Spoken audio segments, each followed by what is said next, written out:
Hi, this is Marty Schupak for T-Ball America, and you're viewing our virtual T-Ball clinic. This is Module 6, using props and closing. I want to thank you, all you people, if you stuck around all this time. You showed me a lot of character. Nothing can replace being in a gym or an open area with access to a field, but because we're all have to adjust our lives because of this coronavirus, I was happy to take on this challenge, trying to reach fellow T-ball coaches. And once we get back on the field, if I was able to make your season, your coaching year, just a hair bigger or better, then I accomplished my goal. Before I start in with the props, I like to start off with some tips that I've used in my 25 years of coaching. I mentioned when you're coaching a T-ball, you might want to start at a base, switch to base every practice. You just say to the team, let's meet at home plate. Then you could talk to them. Again, don't extend your talks a lot. We don't have to give 5, 6, 7-year-old kids a Vince Lombardi pep talk at every practice. Keep it short. Other practices, you could say, let's meet at first base, let's meet at second base, let's meet at third base. Bend down low, as I mentioned. And here's the key for today. I want to give you a hint. Make sure that you, the coach, wherever you are, you're facing the sun. If the players are facing the sun, you have less of a chance of them paying attention to you. They'll be holding their hand on their eyes, trying to cover it. They'll be looking away. So always you face the sun. Make sure also try to learn their names as quick as possible. Years ago, I took a Dale Carnegie course, and I did a lot of reading of Dale Carnegie, and he says that a person's name is the sweetest and most important sound in any language. And I happen to agree with him. Take it from someone that always had a hard time learning names. Make an effort to learn these kids' names. It'll make an imprint on them too. And also, if you ever get a chance to take the Dale Carnegie course, do it. I'm giving it a plug. I have nothing to do with them. I took it years ago, and I repeated it a second time, and it kind of changed my life as far as speaking in front of people. Another tip I want to tell you is, as you start coaching the older ages, kids love batting practice. They live for batting practice, so you never want to deny them that. And I like to reward players with extra swings. And if you ever looked at any of my videos or books, I'm a big guy on bunting, and I set up batting practice where if they do a certain type of bunt, they'll get extra swings. In addition to that, you might want to give extra swings when you get older if players help you out. Now, there's a way of doing it. I don't recommend you say something like, whoever picks up the bat bag will get 2 extra swings in batting practice. What I would do is do this. I need help with the bat bag. And the person that gets it, then you say, Johnny, you get 2 extra swings.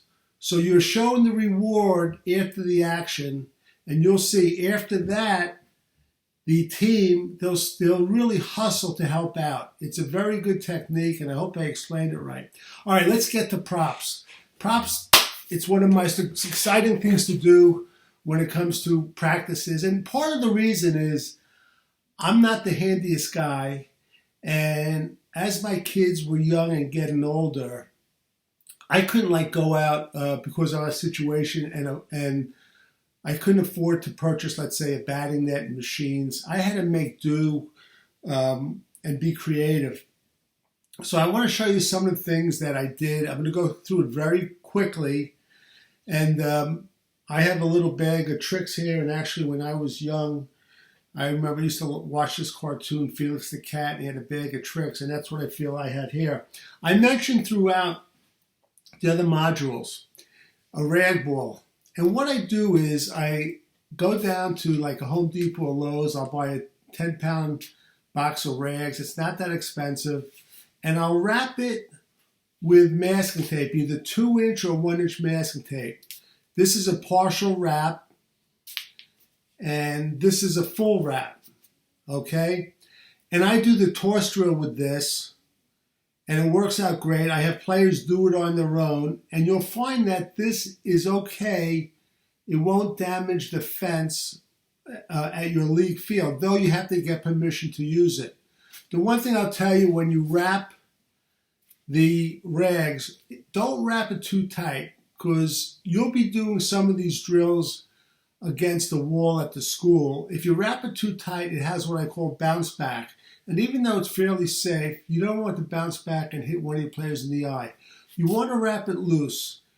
And the beauty of this is also you could re-wrap it throughout the season or even the next year. And I usually had a tradition at home all during the Christmas vacation, like in late December, my kids would help me wrap the rag balls for the spring. So that's a prop that you could use. Another thing I did was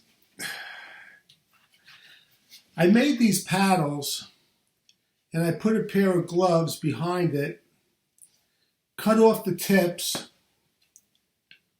and the point of this was, and it's funny, I did this like 30 years ago, about 30 years ago, and after doing this, I see that somebody made it a commercial item that they sell. But the reason for this is, when they have a flat piece of wood, they have to catch ground balls with two hands. It's very effective, all right? You'll find that a lot of players will instinctively, if they have a glove, they'll rely on the glove and try to catch it with one hand. I'm a big believer, by the way, that certain balls don't have to be caught with two hands. And I go into that in a lot of my books and videos. And I'll give you a quick example. If a shortstop is running at full speed into the outfield and he's reaching for a ball, he has to reach with one hand and catch it. I don't want to impede him by saying to himself, oh, Coach Schupak said I have to catch with two hands.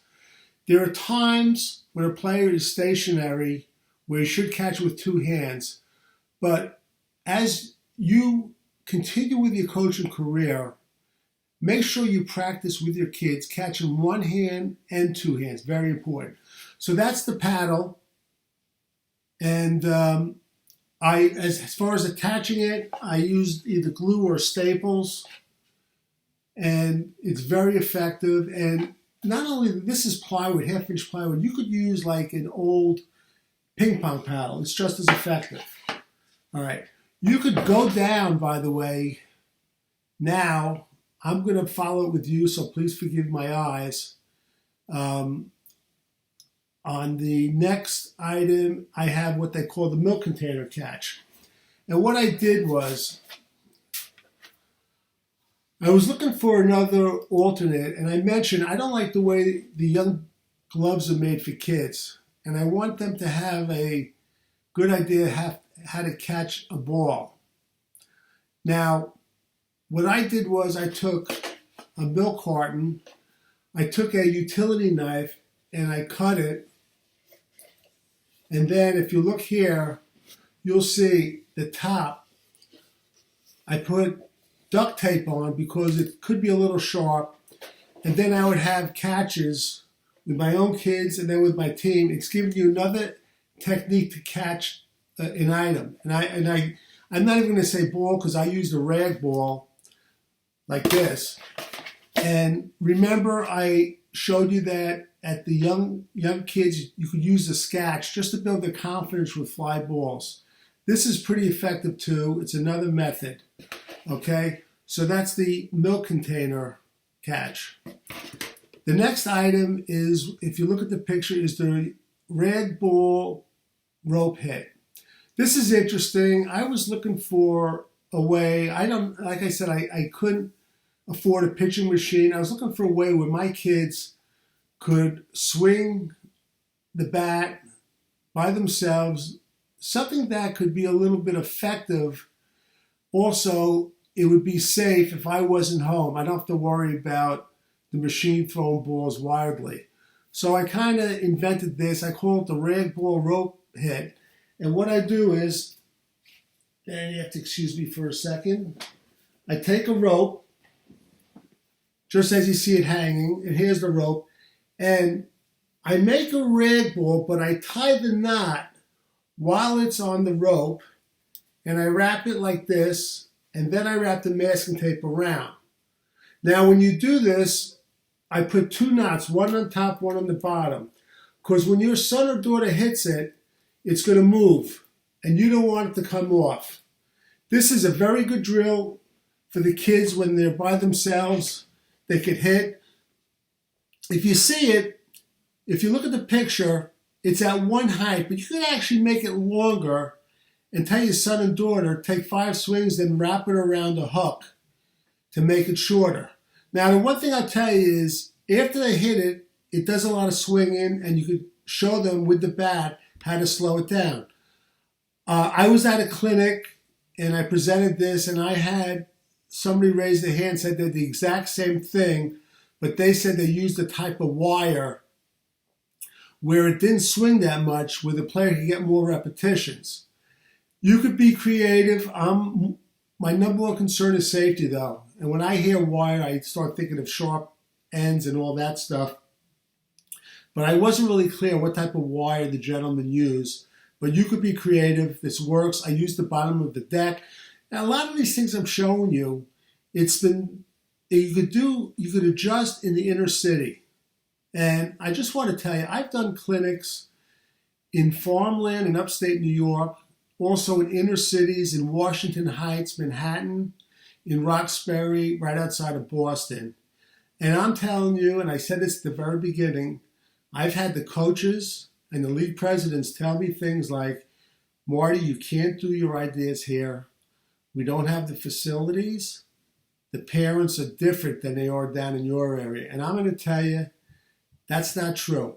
Okay, it might have to adjust a little bit, but you give me a group of 6 kids, give me a confined area, I don't care where the kids are from, I'll create a 20-minute practice session on having virtually nothing. You have to be creative, you have to have an open mind, all right, no matter where you are. Okay, so that is the rag ball hit. Now I stuck the next one in there. If you scroll up, I wanted to do it because I touched on that before, but in this way you can see a picture, you can see the bubble hit.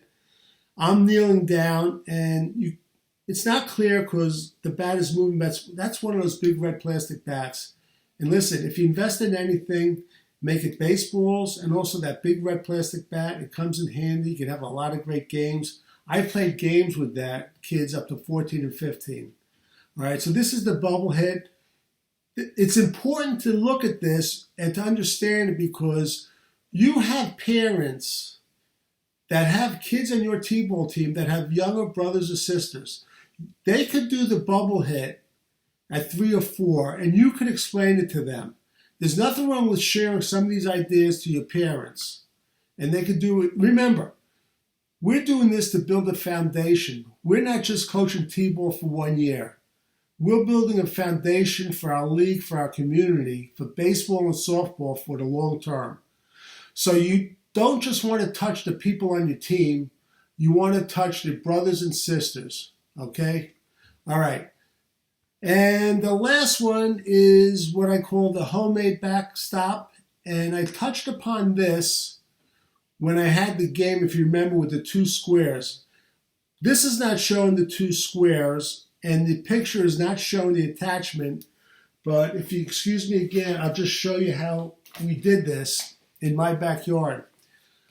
I went to a home center, I bought a tarp. And make sure if you buy a tarp, it has these rings on the corners and have it on the middle too. I bought 4 what they call bicycle hooks, and I had 4 bungee cords. What I did was, and you might not have the 2 trees in your backyard spaced out enough, but I'll give you an alternative. I put in the bicycle hooks in the trees, and it doesn't hurt the tree. I spoke to someone who's involved in the environment. I put 2 in one tree, high, low, then high, low in the other tree. I hooked on each corner, wrapped it around the tree, and rehooked it there. I went from corner to corner. It took me like about 10 minutes. Again, I don't know what side of the hammer to use. It'll take you like 5 minutes once you have it set up. If you don't have the trees that are spaced apart, don't worry about it. What I also did was I took the bottom of my deck and I wrapped it around the 4x4 poles on each side. Okay? If you're in an inner city, you could just do things with the rag ball against a concrete wall. All right? Most of the apartments, and I know this because I'm in New York City a lot, and when I was young, we used to go to my grandparents' house in Brooklyn, New York, and every time we went there, we would go in the back in the alley and we'd play ball, or we'd play out front a game called stoop ball. Again, don't think because you're in the city or you're up in the boondocks that you can't do certain things. You can. You just might have to be a little bit creative. That's about it as far as the props go. And of course, there's a lot more. You could research it, and I'm looking to make a separate video on just different props to use in youth sports that are safe and easy to make.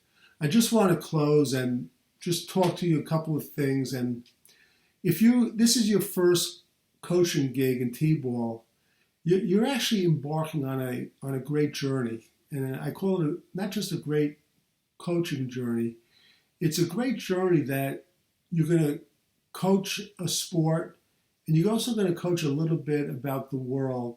And it's a reciprocal thing because you're going to find that you're going to learn things from these kids and from the parents, and you're going to learn a little bit about yourself. Just remember that, our life is made up of choices, and you really have a choice whether you want to be just a coach or you want to be a great coach. And one of the things you have to do to be a great coach is you have to convey enthusiasm with your players. Each and every practice, there's no excuse. If by some chance the middle of the season you're kind of stale, you had a bad day of work, and practice is the last thing you want to do, you can't be enthusiastic, then what I would tell you to do is fake it. You got to fake it. You got to be enthusiastic. If any of you people are in sales, you know that enthusiasm sells. And there's no age limit or age bottom as far as enthusiasm. You're going to be coaching 4, 5, 6, 7-year-old kids. Show your enthusiasm, and also you're going to be a hero to some of these kids. Believe it or not, we're in a society now where there's a lack of heroes. When I was growing up, it was the astronauts. A lot of athletes become heroes to these kids, but then, we find out because of social networking that they're not up to some good things. So take pride in what you do, and you're going to affect these players. And it could be just this year, it could be for the rest of their lives. And don't forget, we're building a foundation in your league, in your team, and your community, trying to build up baseball and softball. And if you do this, you'll see that you'll become a better person, and the players that you touch or coach will become better individuals. So I'm glad that you stayed for all the modules, and I hope you got something out of it. For T-Ball America, this has been Marty Schupak.